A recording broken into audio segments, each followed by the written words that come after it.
রুহুল কবির রিজভী তিনি বললেন যে বঙ্গভবন থেকে শেখ মুজিবুর রহমানের ছবিটি সরিয়ে দেওয়া উচিত হয়নি। এই বক্তব্যটি দেওয়ার পরে আপনি জানেন যে তীব্র প্রতিক্রিয়া, তীব্র সমালোচনা হয় এবং সমালোচনার মুখে তিনি দুপুরেই আবার তার এই বক্তব্য প্রত্যাহার করেন। একটি বিবৃতি পাঠিয়ে তিনি প্রত্যাহার করে দুঃখ প্রকাশ করেন।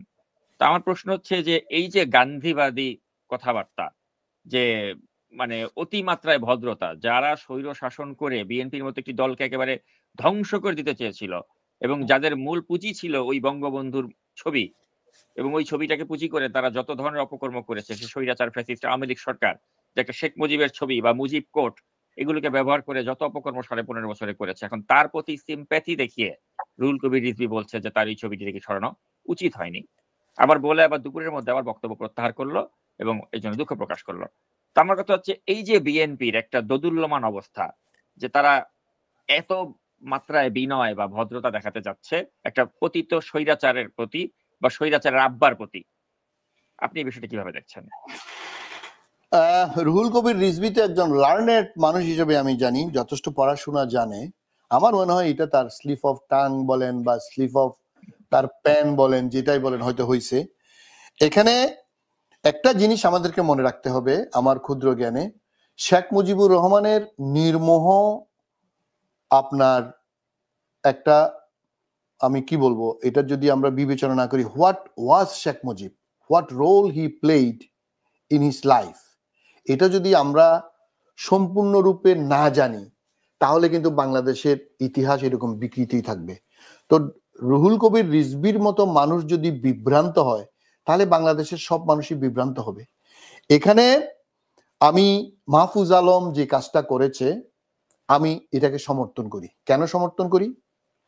এবং রুহুল কবির রিজভী যেটা লিখছেন এটা আমি মনে করি উনি ঠিক করেন নাই। যাই হোক, উনি প্রত্যাহার করছেন, সেই জন্য ওনাকে ধন্যবাদ। এবং উনার মতো সিনিয়র মানুষ এরকম ভুল করবে এটা আমার বিশ্বাস করতে কষ্ট হচ্ছে। এখন যারা বাংলাদেশের ইতিহাস জানেন বা পড়েন, বা অবশ্যই আপনারা সবাই কম বেশি জানেন, এখন আমাদের মধ্যে এমন একটা মেসেজ পৌঁছে দেওয়া হয়েছে, বিশেষ করে গত 17 বছরে, যে শেখ মুজিব ইজ এ মানে প্রফেট লাইক ম্যান, এবং এই দেশের মুক্তি সংগ্রামের জন্য, স্বাধীনতার জন্য শেখ মুজিব ছাড়া আর কারো কোনো রোল নাই। দিস ইজ এ ব্ল্যান্ড লাই। এই মিথ্যার ব্যাপারে আমাদেরকে সত্য ইতিহাস তুলে ধরতে হবে। ধরেন দরবার হলে মাহফুজ আলম এটা করছে, এটা অনেকে বলছে সে কেন করলো, কর্মচারী দিয়ে করতে পারতো, হ্যাঁ হয়তো করতে পারতো, কিন্তু আমি মনে করি এইটাই হচ্ছে রিভলিউশনের একটা কাজ, যেটা তারা প্রথম দিন করে নাই। That blunder that did on the very first day. এইরকম যত কাজ করতে পারতো তত কাজেই এই ইন্টারিম গভর্নমেন্টের জন্য অনেক লাভবান হইতো। সত্যিকারের বিপ্লব তখনই হইতো। এখন 3 মাস পরে করছে, স্টিল আমি বলবো বেটার লেট দেন নেভার। কারণ আপনি এই জাতিটা, আর জাতির কথা বাদ দেন, জাতি তো অনেক বড়, রাষ্ট্র, আমার রাষ্ট্রটা, বাংলাদেশ রাষ্ট্রটা, এই রাষ্ট্রটা কোথা থেকে হয়েছে, এটা যদি এটা আমাদেরকে ইতিহাসের দিকে বারবার আমাদের যাইতে হবে। আমি ডাক্তার হই, ইঞ্জিনিয়ার হই, সাধারণ মানুষ হই, ব্যবসায়ী হই, রাজনীতিবিদ হই, হুয়েভার আই এম, আমাকে ইতিহাস পড়তেই হবে। আমি যদি ইতিহাস না জানি তাহলে আমি বলবো আমি সবকিছু জানি কিন্তু ইতিহাস জানি না, তাহলে I M A ডিফ and Dam গাই, আমি কিছুই জানি না আমি মনে করি। তো ইতিহাসের অমোঘ সেই বাণী হচ্ছে, তুমি যদি ইতিহাস জানতে চাও তাহলে অ্যাটলিস্ট তোমাকে একটা বিষয়ের উপর 5, 7, 10টা বই বা 10 জন লার্নেড মানুষের থেকে আমাকে শিখতে হবে। তো আমরা সেই যতটুকু আমরা শিখছি সেটা আমরা কি জানি? আমরা পূর্ব পাকিস্তানটা যাদের মাধ্যমে পেয়েছি, আমি 47-এর আগে যদি 10-20 বছর আগে থেকেও ধরি, তাহলে আমাদের মহিরুহ নেতাগুলা কারা? এই যে রেড ক্লিফ বা ডুরান্ড লাইনে যে বাংলাদেশ আমরা পূর্ব পাকিস্তান পেলাম, সে যেটা বাংলাদেশ হলো, এটা মূল কারিগর কারা?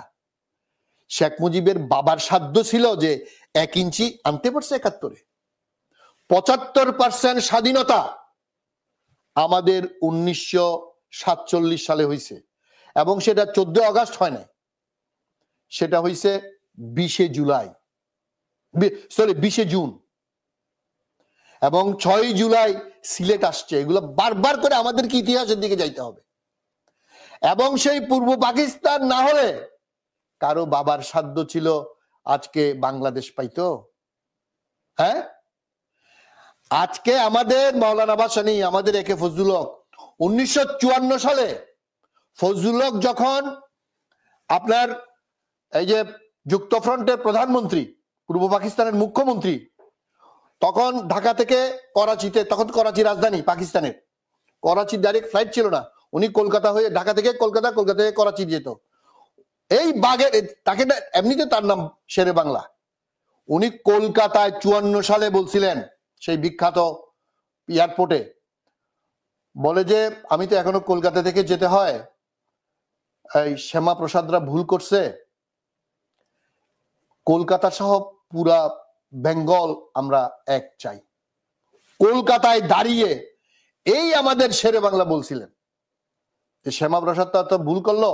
আমরা ছিলাম, আমার দর্শক শ্রোতারা জানেন যে পুরা ভারত তো রিচ ছিল, সুবা বাংলা যেটা পৃথিবীর 250 বছরের জন্য সবচেয়ে রিচেস্ট কান্ট্রি ছিল, যখন কলকাতা রাজধানী ছিল, রিচেস্ট কান্ট্রি সুবা বাংলা ছিল। এবং এই সোহরাওয়ার্দী, আমাদের ফজলুল হক, খাজা নাজিমুদ্দিন, তিনজন যে প্রধানমন্ত্রী হয়েছিলেন বেঙ্গলে ব্রিটিশরা যখন গণতন্ত্র দিল, তখন এই ভারতীয় এই নেতারা, বিশেষ করে এই চ্যাটার্জি, মুখার্জি, ব্যানার্জি, বিশেষ করে শ্যামা প্রসাদ মুখার্জির নেতৃত্বে এরা চলে গেল দিল্লির দাসত্ব করতে। যদি আমরা সেদিন আমাদের এই মহিরুহ নেতারা অনেক চেষ্টা করছে, পারে নাই। আমরা জিন্নাকে হাজার গালি দিই, জিন্না কিন্তু বেঙ্গল একটাক চাইছিল, নেহেরু এবং গান্ধী সেটা চায় নাই। এবং সোহরাওয়ার্দী মাউন্ট ব্যাটেনকে কনভিন্স করছিল, মাউন্ট ব্যাটেন রাজিও হয়েছে, এবং মাউন্ট ব্যাটেন গান্ধীকে বলছেন, কিন্তু গান্ধী আর নেহেরু শেষ পর্যন্ত এই শ্যামা প্রসাদ মুখার্জিদের মাধ্যমে এই বেঙ্গল এক করলো। যাই হোক, যেটা হয় নাই, কিন্তু আমাদের ইতিহাস জানতে হবে। তো আমরা তো কলকাতা পাওয়ার কথা, আমরা আসাম পাওয়ার কথা, আমরা নদিয়া পাওয়ার কথা, আমরা আরাকান পাওয়ার কথা। অবশ্য আরাকানের জন্য আমি জিন্নাকেই দায়ী করব, কিন্তু এই বেঙ্গল এক না থাকা, আসাম আমাদের সাথে, আসাম মানে ত্রিপুরা, মেঘালয় সব আমাদের সাথে থাকার কথা। আজকে আমরা কত সমৃদ্ধশালী দেশ হইতে পারতাম। যাই হোক, যেটা পাইছি এটাও তো সোহরাওয়ার্দী, ফজলুল হক, মাওলানা ভাসানী এবং বেঙ্গল লেজিসলেটিভ অ্যাসেম্বলির এমপিরা ভোটের মাধ্যমে আপনার ভাগ করার পরে রেডক্লিফ এসে, ইংল্যান্ডের সে বিখ্যাত সার্ভেয়ার রেডক্লিফ এসে যেই আপনার বাউন্ডারি দিছে, সেই বাউন্ডারি তো আজকে বাংলাদেশ। কাশ্মীর পাইছে, কাশ্মীরে একজন সোহরাওয়ার্দী, একজন ভাসানী, একজন ফজলুল হক ছিল না বলে, অথবা বেঙ্গলের যে পাওয়ার ছিল ওখানে অলমোস্ট 80% বেশি মুসলমান ছিল, এখানে আমরা ছিলাম 55%। তাহলে সোহরাওয়ার্দী, ভাসানী এবং একে ফজলুল হক না হইলে, আমাদের এই এমপিরা না হইলে আমরা কি এটা ভারতের অংশ থাকতো? 75% স্বাধীনতা আমরা পাইছি। সুতরাং আমার এই নেতাদের ছবি থাকবে না, সেখানে শেখ মুজিবের ছবি থাকবে কেন? শেখ মুজিবের ছবি থাকবে 5-7 জন 10 জনের সাথে, থাকতে পারে, সেটা ডিসাইড করবে বাংলাদেশের জনগণ। আমার কথা হচ্ছে উইদাউট কনসেনসাস সেখানে একে ফজলুল হক থাকবে, সেখানে মাওলানা ভাসানী থাকবে, সেখানে আপনার হোসেন শহীদ সোহরাওয়ার্দী থাকবে, সেখানে জিয়াউর রহমান থাকবে, সেখানে তাজউদ্দিন থাকবে, সেখানে জেনারেল ওসমানী থাকতে পারে, সেখানে শেখ মুজিব থাকতে পারে তার 71-এর আগের রোলের জন্য। কিন্তু 72 থেকে 75 শেখ মুজিবের রোল কি ছিল? উনি 7ই মার্চে আমাদেরকে কি সুন্দর ভাষণ দিল। উনি 10ই জানুয়ারি 1972 সালে এসে কি করলো, এগুলা নির্মোহভাবে আমাদেরকে জানতে হবে, বায়াস না, real history we must know. তো মাহফুজ আলমের ক্ষোভ বা রাগ, এই ফেসিবাদীর পিতা আরেক ফেসিবাদী, এই ডিক্টেটরের পিতা আরেক ডিক্টেটর, এগুলো তো আমাদেরকে বলতে হবে। কারণ ডিক্টেটরের মূল বীজ বপন করছে কিন্তু শেখ মুজিব। এটা শেখ মুজিবের প্রতি আপনারা ফ্যাসিনেটেড হয়ে কোনো লাভ নাই। আমার বাবারা বা আমরা ছোটকালে আমরাও শেখ মুজিবের প্রতি ফ্যাসিনেটেড ছিলাম, but this man what he did, he destroyed hour democracy. আজকে 2024 সালে বা এখন 25 সাল আসতেছে, আমরা এখনো ফাইট করতেছি গণতন্ত্রের জন্য বিকজ অফ শেখ মুজিব। শেখ মুজিব যদি সেই দিন যে পাকিস্তান আমরা আমাদের বাপ দাদারা পেয়েছিলেন, সেই পাকিস্তান থেকে আবার আমার বাবারা আপনার বাবারা যে বাংলাদেশ করলো, সেই বাংলাদেশ শেষ করলো কে? কে শেষ করলো? রক্ষী বাহিনী কে করছে? লাল বাহিনী নীল বাহিনী কে করছে? আর্মিকে স্যান্ডেল কে পরাইছে? গণতন্ত্র ধ্বংস কে করছে? 73 সালে 7ই মার্চের যে নির্বাচন, সেই নির্বাচনে হয়তো 20, 30, 50 জন বিরোধী দলীয় আপনার নেতা সহ্য করতে পারে নাই শেখ মুজিব। এবং এই খন্দকার মোস্তাককে জিতাইতে আপনার হেলিকপ্টার করে ঢাকা শহরে আপনার এই নির্বাচন, এই যে নির্বাচন যে ধ্বংস, 73 সালে নির্বাচন ধ্বংস করে দিয়েছে শেখ মুজিব। আজকে আমি মনে করি গণতন্ত্র তো একদিনে আসবে না। এই রুহুল কবির রিজভী বা মির্জা ফখরুল ইসলাম আলমগীর সাহেবের আমরা সমালোচনা করি কেন? আপনারা অবশ্যই সিজন পলিটিশিয়ান, আপনাদেরকে আমরা সম্মান করি, কিন্তু ভারতের ব্যাপারে আপনাদেরকে তো আমরা বলি না আপনি রাইফেল নিয়ে যুদ্ধ করেন, আমরা তো বলি না আমাদের মতো গালি দেন, আমরা বলি না তো। কিন্তু আপনাদের কৌশলটা কি? আপনাদেরকে যে 17 বছর জিয়া পরিবারকে শেষ করলো ভারত, গণতন্ত্র শেষ করলো ভারত, আপনারা শুধু হাসিনার বিরুদ্ধে লাগছেন। আমরা এত কথা বলার পরও আপনাদের ভারতের বিরুদ্ধে একটা কথা আপনাদেরকে বলাইতে পারি নাই কেন? ভারতের বিরুদ্ধে বলবেন না, আমার দেশ বিপন্ন করছে বলে আমি তার বিরুদ্ধে অস্ত্র ধরব। সেটা মুখের অস্ত্র হোক, সেটা বারুদের অস্ত্র হোক, আর সেটার ডিপ্লোম্যাটিক অস্ত্র হোক। সুতরাং রুহুল কবির রিজভী সাহেব, আমি মনে করি আপনি প্রত্যাহার করে মাপ চেয়ে সঠিক কাজ করছেন। ভবিষ্যতে সাবধান হয়ে যাবেন। মাহফুজ আলম, আসিফ, নাহিদ, তাদেরকে বলবো অনেক ভালো কাজ তোমরা করতেছো, very wonderful job you are doing, but তোমরাও কিন্তু বৈষম্য করতেছো। তোমাদের প্রাইভেট বিশ্ববিদ্যালয়ের তোমাদের বন্ধুরা কই?